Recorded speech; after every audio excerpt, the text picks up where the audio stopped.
Yo, what's going on, snipers, and welcome back to our Arizona Coyotes franchise mode here in NHL 22. So last episode we had free agency, and we also started up the season simulation, and as you can see so far we are 24-9-3 and off to a pretty damn good start. Also, we've had some really good play from our defensive core in some areas, and then our offense has also been producing pretty decently throughout the lineup. Like, it hasn't been one of the best offenses in the entire league, but it has really good depth scoring, and I think that's more important than being one of the top teams in terms of goals for. So anyways, before we simulate the rest of the season and maybe make a trade, we do have a few comments to go over. So the first one is from Hawkspan88. He says, I think you should hold off on calling up SCHNEIDER and Anisimov. With how well the team is doing, I think it would be smartest to wait until the offseason to replace a couple of your older players, which I agree with, because our HL team is also really stacked in terms of overalls. Like, the fact that we have like 1, 2, 3, 4, 5, and then yeah, that's pretty much that. So 5 players in the AHL that could all be in the NHL lineup next season is actually ridiculous. So this team should probably end up making the playoffs multiple times. Maybe like the NHL team will probably make the playoffs for the rest of this franchise mode if we keep building up our prospect pool like the way it is, just because this AHL team is nuts. And I just realized we also have a lot of like Russian-based players down there, because look, Shishkinov, Semenov, Koltsov, Denisov, Mayorov, Anisimov, Koltsov, anybody else? Ladipov, and yeah, that's pretty much it. But yeah, our HL team is pretty stacked, and hopefully a lot of these guys could get into the NHL at some point. And we, like I said, like Hawksman was saying, if we wanted to, like for example, Braden TRACEY could leave this team this offseason. We could replace him with a younger guy in the AHL and that type of thing, and just keep on weaning those AHL guys into our lineup eventually. But yeah, right now we're pretty stacked in terms of both the NHL and AHL. I asked Hawksfan if there was any trades we should be making, considering we are getting closer to the trade deadline. And he says, I don't think you need to make any trades. Team is doing well. So we are still going to be making a trade based on a comment that we have next from Cody Legaspi, who says, I was going to say upgrade one of the second pairing demon, but their plus minus is so good. Team's clicking well, but maybe try to get FARINACCI on the second 5-man power play over TRACEY, seeing he's getting paid so much and producing good. Would be nice to give SADIKOV another shot on the power play since he's scoring. Maybe slot him in on the 4-man power play somewhere to get a bit of special teams. Also, maybe go through the special team, or go through the teams and sort by age for possibly a veteran D-man to use his depth in case somebody slips up in the playoffs, which that's what we're going to be addressing. Is we are going to be picking up a depth defenseman. Well, he's actually going to probably play on our top 6 right away instead. And then we're basically going to be moving Braden Schneider to a depth defenseman, which I don't really like to do because Schneider's been pretty solid defensively. But that top 6 pairing has been kind of our worst pairing, I'd say, on defense. Like, these two guys have assists, but they have not scored so far. And as you can see, they're only a combined +3. So we are going to be probably scratching Schneider. And that means trading away probably Emelin, who is a depth signing we picked up. So we're basically just upgrading our defensive core a little bit by getting rid of Emelin, and we're going to be bringing in somebody else instead to help out that defensive core a little bit more, and then give us a little bit more strength going into the playoffs. And then if for some reason that the player we're picking up isn't that good, then Schneider could go back into the lineup in the playoffs in that type of thing. So that's pretty much what we're going to be addressing in this episode. Also, I want to note that basically Schulz... Yeah, Schulz, who's playing on our 4th line right now, he's been pretty good, right? 16 points in 36 games. The only problem is I was looking at this, and Varlamov is losing morale due to ice time because he's a scratch. So I think what we're going to be doing is we're going to be playing Schulz for only like 5 more games, so he plays exactly halfway point of the season. And then I'm going to give Varlamov the second half of the regular season, and then whoever's better is obviously going to start in the playoffs. It's just basically because I do not want Varlamov to lose morale due to ice time, and he does deserve an opportunity to actually play in our NHL lineup as well based on his attributes and stuff like that. It's either that or we eventually trade him away, so I will give him some ice time as well for the season just to see who's better between the two of them, and him and Schulz. But anyways, let's make our trade for our defenseman that we're going to be bringing in. I was taking a look at that trading block again after last episode, and I did find one defenseman that is kind of a perfect fit for our top 6 pairing, which is good, and that is defenseman Josh MAHURA. He's only making 800K, so it's a really cheap deal, and it does obviously fit within our salary cap that we have. He's an 82 overall, top 4 defenseman, so he's a little bit out of his role play on our top 6, but it should be okay, I think. And then as you can see, he's more defensively minded than offensive, and he does fit our top 6 pairing, which is good. And yeah, he's got 1 year left as well, so he's probably just a rental, but we will be bringing him in. His value is also really low, so he shouldn't cost too much, and that's why we're going to be giving up that other defenseman that we had, because it's either that or we lose this defenseman on waivers if we send him down to the minors potentially. And we don't really have the roster space down here for him to play in the AHL anyways, so we are going to be getting rid of Emilien, who never played a single game with us. But we did bring him in as a free agent signing. He's an AHL defenseman mainly, but we are going to be trading him away, which might be problematic, but we don't really have the use for him anyways, and it's just upgrading him to MAHURA, and then basically Schneider is going to be our depth defenseman for a bit, and hopefully MAHURA could play pretty good here. So I think this should go through since the value is more headed towards Calgary, and they want to get rid of MAHURA anyways, so let's see if this goes through. That's accepted. Perfect. We could have probably asked for a little bit more, like another pick and stuff like that, but I think this helps out our defensive core a little bit. A lot of players don't like that we're getting rid of Emilien, which is kind of weird because Emilien was literally with the team for a tiny little bit.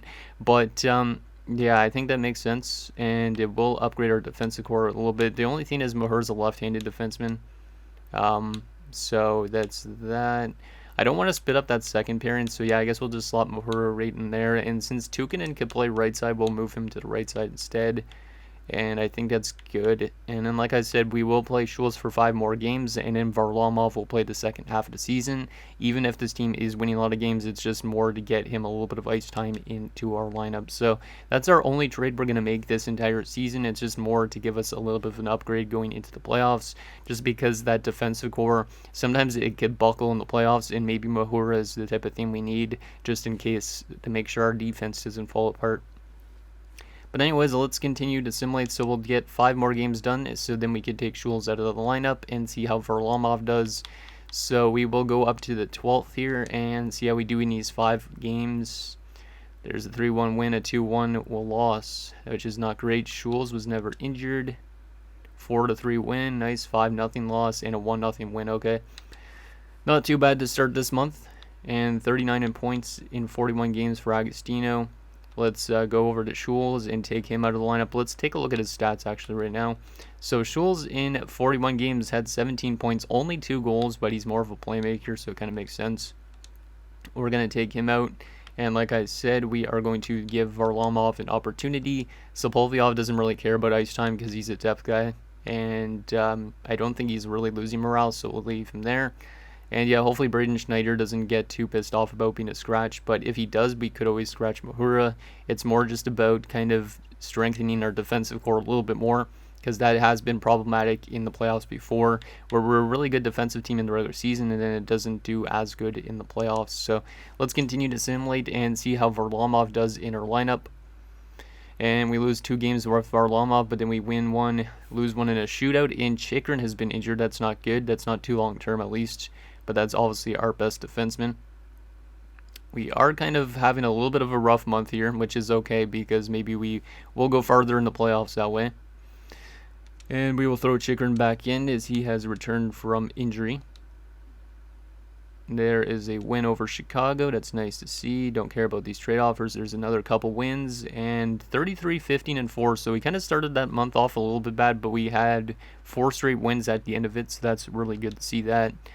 How are we standings-wise right now? We are top in our division, which is kind of scary because playoffs, 70 points. We are actually the best team in the league right now at this stage. Interesting, but we do have also the most amount of games played, I think, out of most teams. So, yeah, there's teams that could definitely pass us. Let's continue to simulate and see if MAHURA could help us out still more. If he's not playing that great at the end of this month, maybe we'll go back to Schneider. I don't know. But I just want to make sure MAHURA could actually help out our defensive core a little bit. Like, maybe he's going to make that top 6 pairing a lot better than they were. Because, like I said, they were only a combined +3, and every other pairing was doing a lot better. So, Sidu has returned in the AHL. So that's good. That AHL team should win a Calder Cup. If they don't, I'm going to be kind of surprised. Okay, so 37, 18, and 6, and we're a few days before the deadline. How has MAHURA played so far? Agostino is still close to point per game, which is good to see. How is Varlamov also playing? Oh, 3 points in 20 games, and he's a -9. Okay, so Varlamov, you're coming back out of the lineup. You got your opportunity, but Schulz is definitely a better player to have on that fourth line. Maybe that's why we've been losing games, is because I'm putting Varlamov in. But I wanted to give him some ice time because he definitely deserves it. But, yeah. How has MAHURA been so far? He's a -4 in 25 games. Not playing as good as he was in Calgary, which kind of sucks. And he is losing morale due to ice time, but that's not good. I might have to take him out of the lineup. Maybe I'll keep him in still. But he doesn't seem to be doing too well for our defensive core. He's a better fit actually on the second pairing than the third pairing, which is kind of weird because the scout said that he was a good fit for third pairing. So I could move him up to the second pairing, but the only problem with that is that second pairing has been still really good. They're combined plus 54 on the season, so I don't really want to touch it. Not just yet, maybe in the playoffs. And yeah, that's fine for the rest of it. Okay, so Schulz is back in. I was going to give Varlamov 41 games, but he did not play that good offensively, and his defensive stats weren't that good. So, yeah, he's back to being a depth forward for us. Let's continue to sim up to the deadline. I don't think we're going to be making any more trades because I just want to see how this team does the rest of the stretch. Because even if we're not that good of a team, it's okay. Let's go in as a buyer, and yeah, we're just going to continue simming. We're not going to make any more trades. I believe in this team. And maybe MAHURA will be better in the playoffs, who knows. Okay, let's continue to simulate. Let's go to April the 1st. See if we could get some more wins under our belt.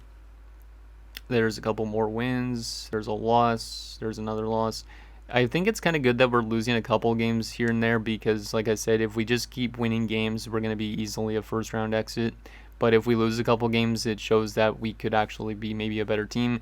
As Ortmeyer's been injured in the AHL with a broken wrist and he's out till June 8th. That's a big loss for the AHL team because that guy does have X factors and he's getting close to actually being an NHL defenseman, but I don't know if he will make it. But that really sucks to see him go down with an injury like that because I was hoping he'd get to the NHL team. We're now 47, 22, and 6, and we have another 7 games left in the season.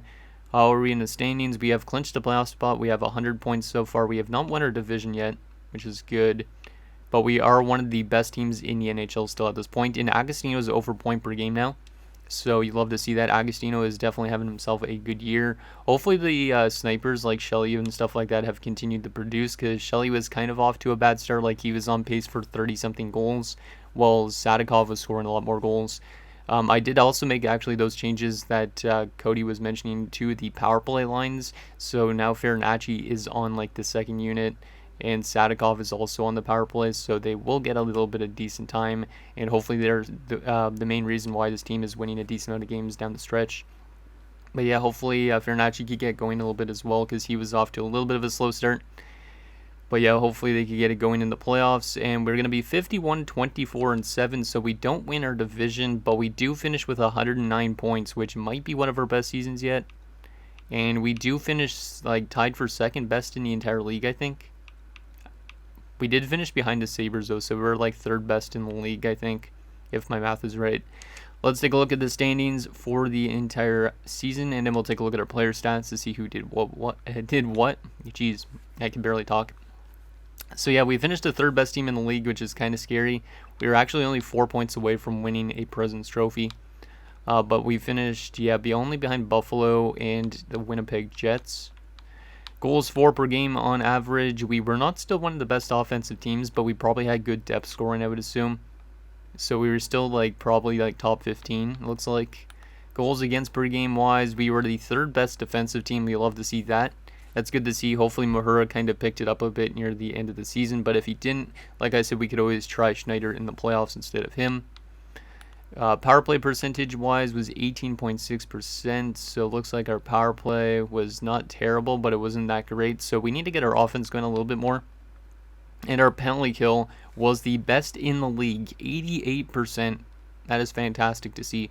So we were a really good defensive team this year. Definitely need to pick it up a little bit in terms of offense. But other than that, good to see our defensive core doing actually some good shutdown play, and hopefully they could do that again in the playoffs.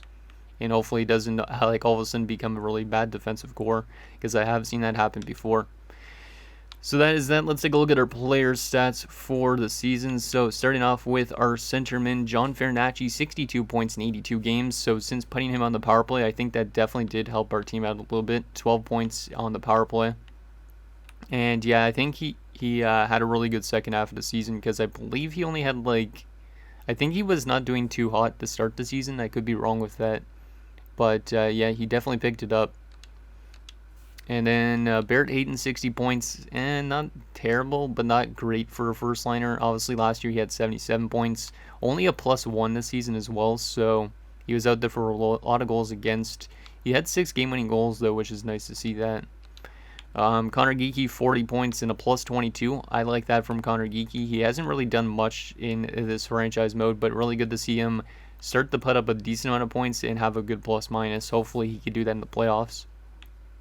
Left wing wise, Agostino had 82 points in 82 games. Is that a career high for him? Yeah, that's a career best from him. He's continuing to get better every single season so far of his career, because you can see went from 45 to 59 to 69 to 77 to 78 and now to 82.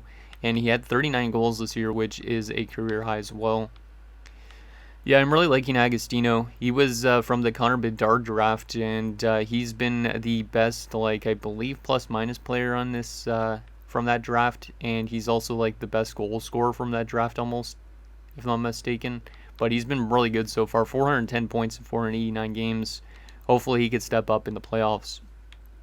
ZADINA, 56 points is solid, but it's not really worth still the $9 million cap hit he has. So maybe he's still somebody we move away at the deadline. I did take him off the power play, though, because of obviously getting FARINACCI sometimes. So, but yeah, I think ZADINA might get dealt at the deadline, or not at the deadline, at the draft, just to kind of give us a little bit more cap space to work with, because he's not really living up to that $9 million cap hit we gave him. Lawrence, 50 points. We'd love to see that. He's been pretty good so far, building upon his rookie season. 95 points in 183 games. That's pretty good. Hopefully he could do some stuff in the playoffs. He was also +24. GUENTHER had 50 points. That's pretty solid, but only a +3. TRACEY was a -9 and had 32 points. So he definitely slowed down after we took him off the power play. And then his + - isn't that great. Hopefully it could be better. McGill's 27 points and a +1. That's not too bad from a fourth line grinder. I'll definitely take that. Scholl's 25 points in 62 games and an even 0. Definitely did a lot better than Varlamov, who was not good in those 20 games he played. Only 3 points and a -9. We might have to trade away Varlamov as well in the offseason, because I believe he's still an RFA at the end of this year. So maybe we'll trade his rights somewhere, because I don't really know if he's going to be one of those guys that get into our lineup, especially with the amount of talent we have in the AHL. Right wing wise, Kelvin SHELLEY only had 28 goals this year. Oh my. SHELLEY really regressed this year. I don't know why, because he did get a lot of power play time and he still scored a lot of power play goals, but yikes. We signed him to a long extension. He only put up 56 points, which he's not really much of a point producer, I would say. He's more of a goal scorer only. But 28 goals this year from 47 the year before. He had 3 seasons where he had 40 straight goals. This year he could not break 30. Hopefully he bounces back next year, or hopefully he has a really good playoff run. But he's a +100 in his career now. So yeah, I still really do like SHELLEY. Just I need him to start scoring more goals like he did last year.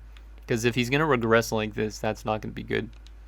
And then SADIKOV had 31 goals and 50 points, so good season from SADIKOV. He kind of slowed down his goal scoring off that start, because he had 19 goals in the first little bit of the season. But still not too bad from him. That's a career high in points, and he's up to 93 goals already in 239 games. Then we go to our defensive core. Chychrun, only 48 points. Yeah, our offense definitely was not that great this year. Chychrun is really regressing in points as well.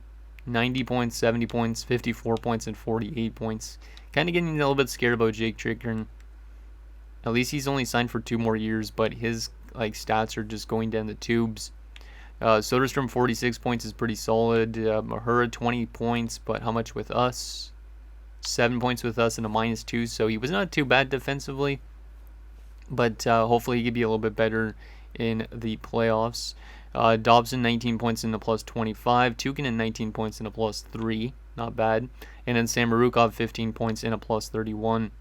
So yeah, that Samorukov-Dobson pairing was really good. Hopefully it keeps it up in the playoffs. And all of our defensemen shot right around 4 to 4.5%, which is kind of weird. And then Schneider had 6 assists in 39 games. I'd like to get him into the playoffs, but I really don't know if we should be scratching MAHURA or playing Schneider. Depends, I guess, who's the better fit for that top 6. And then goalie-wise, yeah, this is definitely where we were good at. Stefan Pettersson was 37, 21, and 6 with 1 shutout at 912 save percentage and a 2.64. He's up to an 84 overall. Love to see that.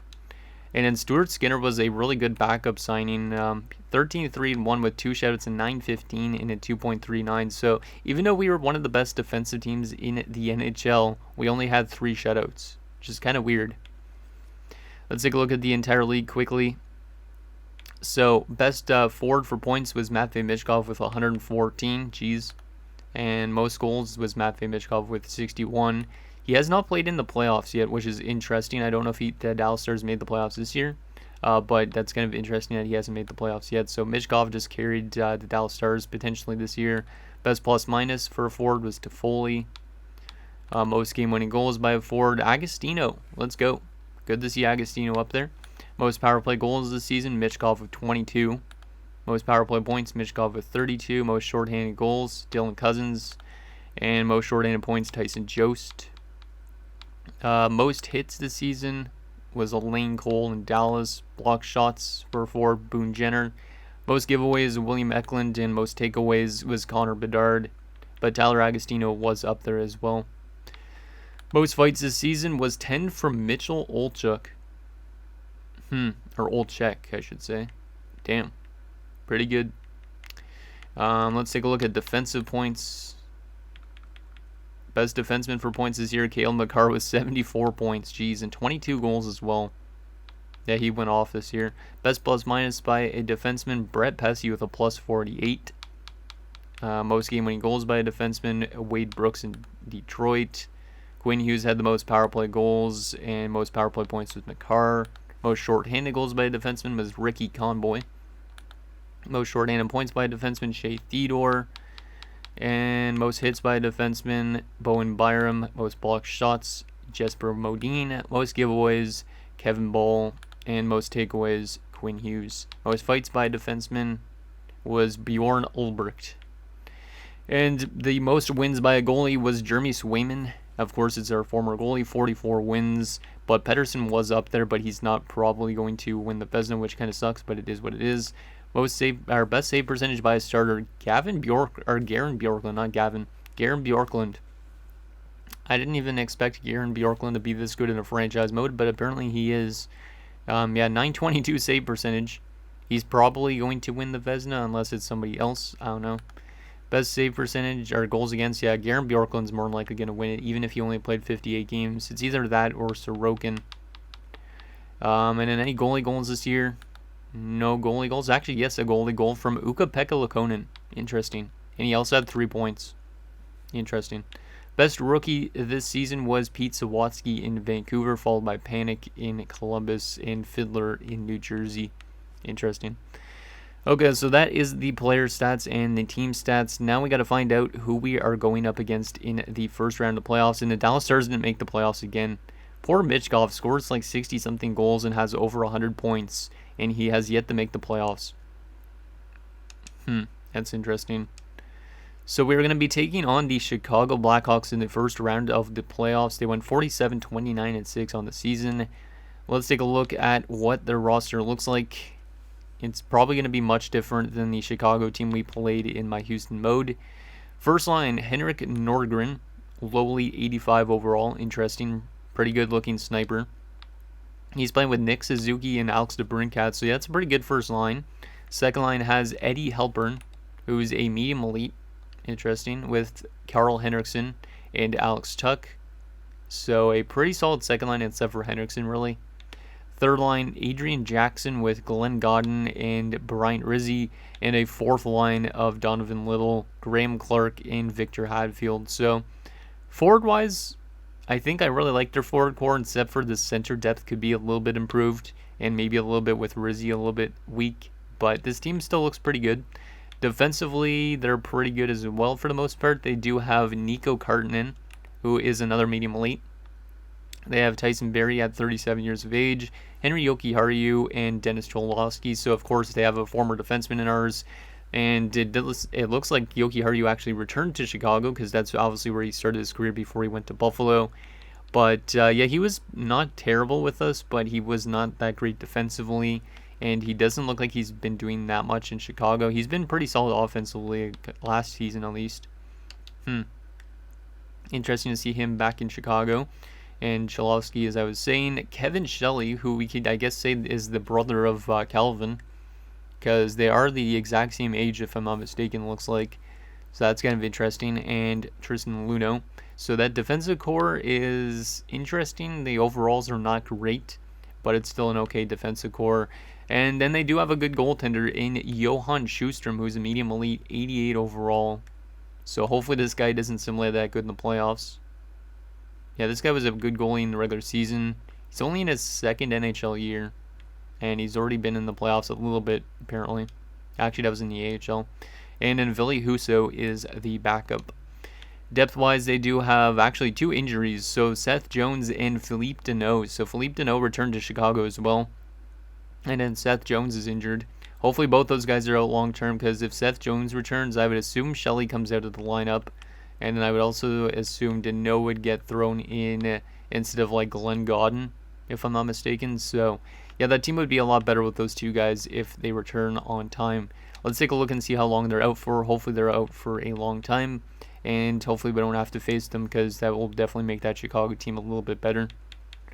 So they do have, yeah, Seth Jones is out till April the 30th, so he's going to probably return this round, while Deneau is out till June the 20th with the post-concussion syndrome.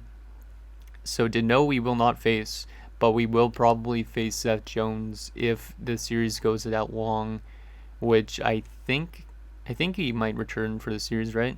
Let's just make sure. No, he won't, unless he comes back on like the 28th for Game 7, but other than that, we might not have to face those guys, which is pretty good, and hopefully that could give us a better chance on beating them. Let's take a quick comparison during the regular season, just to see how they did by compared to us, and that'll be it for this episode. But we are in the same division. We finished with 9 more points than they did. We scored more goals than they did by 0.2. Goals against wise, we were better by 0.3. They had a little bit better of a power play by 0.2%, and our penalty kill was obviously way better than theirs, because we had the best power play, our penalty kill in the league. But they're still a good team. They actually scored 8 shorthanded goals, so we definitely can't say that their penalty kill is bad. So anyways, guys, that's going to do it for this episode of our Arizona Coyotes franchise mode. So in next episode, we will take it to round 1 against the Chicago Blackhawks, as we look to make it back to the second round after 2 first-round exits to the Minnesota Wild. So any guessing down below, and I'll see you guys next time.